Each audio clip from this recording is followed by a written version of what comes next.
The German Chancellor says talks with Greece over its debt crisis should be held after the country's scheduled referendum on the EU bailout proposals. Angela Merkel says the view is shared by almost all EU governments. She's also warned of irreparable consequences for Europe in case of a failure to reach a deal. The President of the European Commission says he feels betrayed by Greece in the ongoing crisis debt talks. Jean-Claude Juncker says the EU does not deserve the current criticism by Greeks. The Greek government has questioned Juncker's sincerity and called for good faith in talks.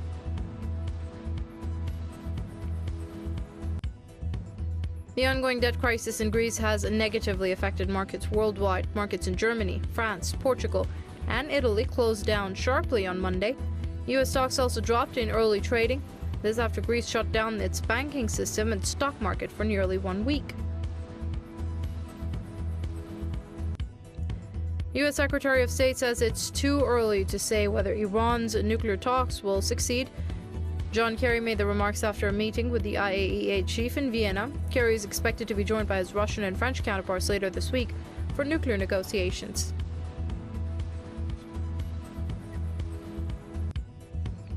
Tunisian authorities say several people have been arrested in connection with a deadly attack on a tourist resort in the northern city of Sousse. Egypt's prosecutor general has been killed in a car bomb attack in Cairo. Hisham Barakat was taken to hospital but later died of his wounds.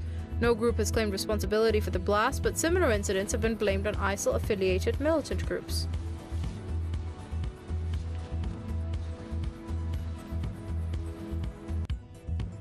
The UN's cultural organization has slammed ISIL attacks on World Heritage sites in Iraq and Syria.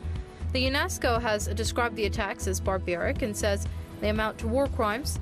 The UN body has also urged action against the illegal trade of antiquities in conflict areas. And the U.S. Supreme Court has given approval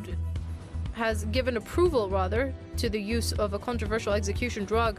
The effectiveness of midazolam came under public attention after a gruesome execution in 2014. The court ruling now paves the way for its use in several states.